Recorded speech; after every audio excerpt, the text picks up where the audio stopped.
If you're a golfer who sways off the golf ball in your backswing and you can't stop doing it, then this golf lesson is going to be for you. We're going to talk through a few things. We're going to talk about what is a sway in the golf swing. Then I'm going to talk to you about why I often see people swaying in the golf swing.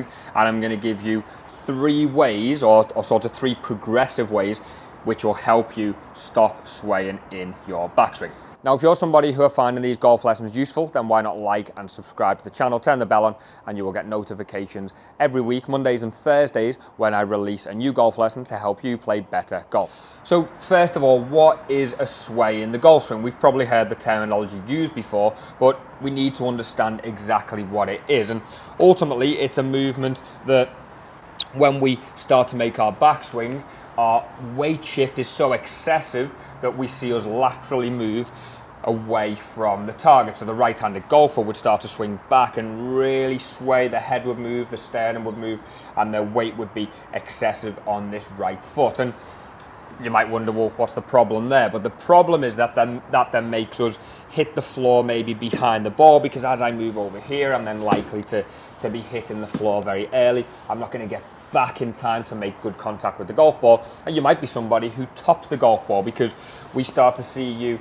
missing the ground here, but then your golf club is coming up into the ball and you just clip the top of the golf ball, therefore hitting a top shot. So ultimately it causes strike issues. You're not going to get that optimum ball flight. You're not going to get a really crisp strike. And that compression that everybody wants, everybody talks about, we say, I want to compress the golf ball, I want to strike the golf ball, I want to see it fly a little bit further and even spin, then if you're swaying away from the ball, that is going to stop you doing it. So what do I see are the main causes of a sway away from the golf ball? And quite often it's with good intention, but it's from people loading a little bit too much weight in this right leg or in this trail leg here. So the right-handed golfer, like I said before, is going to move away from the golf ball. And what I so often see is somebody knows they're supposed to move that way from right to left and right to left, which is true, and like I say, that's why this is with good intention. But what I see so often is at the very start of the backswing, there's this little shift into the right, this little sort of drag of the golf club, and then we find it very difficult to rotate. So just that small movement where I've now got kind of 70% of the weight pushing down in my right leg, pushing down, I now can't rotate properly. So you start to see my upper body move away from the target. And we're correct, that right leg should take some weight, and when we get to drill number 2 today, you're going to be able to see exactly why that's used. So we're not trying to avoid the right leg, but what we do need to do is make sure that we are rotating with that right hip and the right shoulder, rather than pushing down, loading so much into that right side that we then create a sway.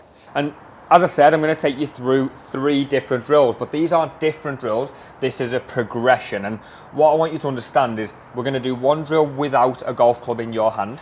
We're going to do drill 2 with a golf club in your hand, and drill 3 is going to be hitting a golf ball. And I don't want you to skip to drill number 3 thinking, yeah, that sounds easy, I can do it, because drill number 1 is going to really help you understand and feel the movement. Drill number 2 is going to help you understand and feel the movement, but with a golf club, and number 3 will get you hitting better golf shots. So don't try and run before you can walk. Stick to 1, then 2, then 3. And we're going to start with an alignment stick on drill number 1. And what I want you to basically do is just place a golf ball in the center of your stance. So you can see now that I am facing golf ball right in the center. And we're going to place this alignment stick, and if you haven't got these in your bag and you're a golfer wanting to improve, go and get yourself some. They're versatile, they are cheap. I will use these for a lot of, and near enough every lesson I'll use them for something, not always this, but use them for something. So alignment stick then across your shoulders. If you haven't yet bought your alignment stick, use a golf club, and I want you to make sure that it's square. Mistakes that I would see would be people holding them kind of on a little bit of a slant and not being strict enough on where they're holding it. And just cross your arms over and make them go across the shoulders, not down at the chest, up across the shoulders.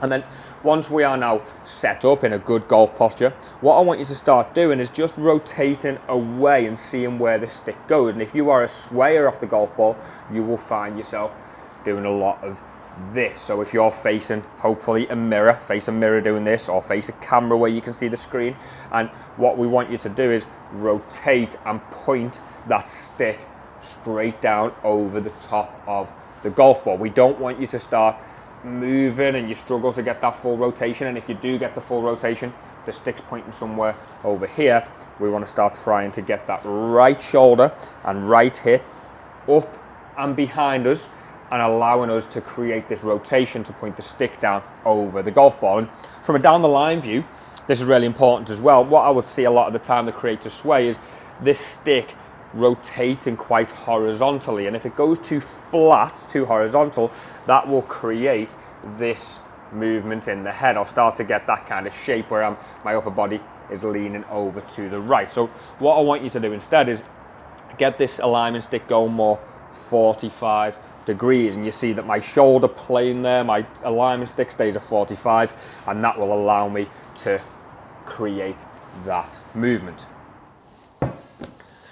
Okay, and then phase number 2 of this practice drill. It's very unlikely you're going to do this on the driving range, but you probably want to do it at home. I can't imagine many of you are walking into your local range with one of these balls. However, this is going to serve a really good purpose in you learning how to rotate away from the target without swaying away. And what I want you to do is get yourself into a setup next to a wall and just hold one of these balls on your left hip. And you can already see, I'm sure, it's very obvious that if I do sway away from the target, I'm going to start to see that ball drop. We're going to start to now move away, and we'll feel it straight away drop down if we do transition that weight into our right leg or slide into that right leg too early.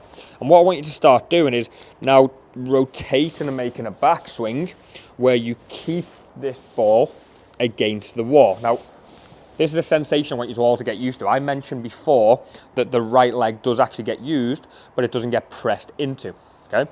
What I want you to start feeling now is that there's actually a sensation of pushing away out of that right foot, because as this right foot and right leg starts to push up and away, that makes sure I stay on that ball. It makes sure I rotate the hips, whereas if I load into that right leg, you already see that ball sliding down the wall. So again, we go into the setup, and as we start to move, it's the sensation of pushing up and away from this right leg, keeping that ball against the wall. Now, the beauty of this is you can do it at home. Like I say, you don't need to go to the driving range to practice. So you're now improving from the comfort of your own home with a ball against the wall, and we're starting to feel that rotation with pressure in and against here and not swaying out of the way and letting it drop. So let's get back over to the mat and let's hit some better golf shots.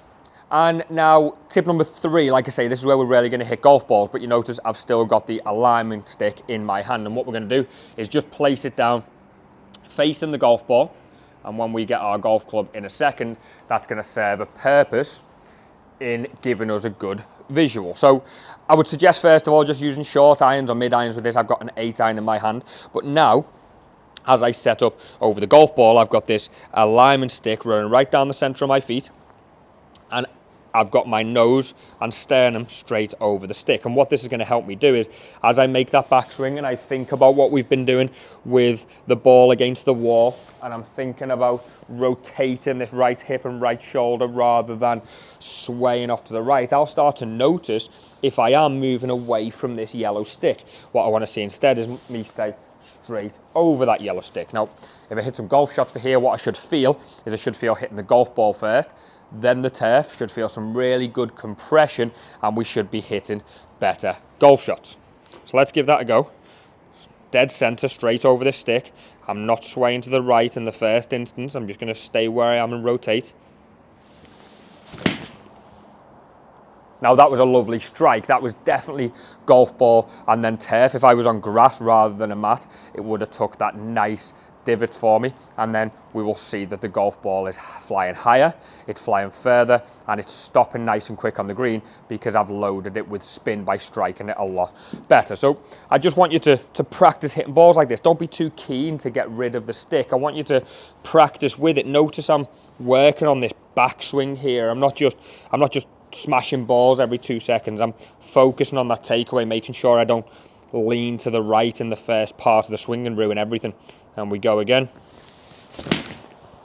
And again, it's a really good strike of the golf ball. Even though I've hit it slightly offline, the thing that we are working on, getting the bottom of the arc after the ball, was definitely better because I've struck down, I've felt it come out the middle of the face. It felt like it's come out the sweet spot, which is great. That's exactly what we're after. So give those 3 tips a go.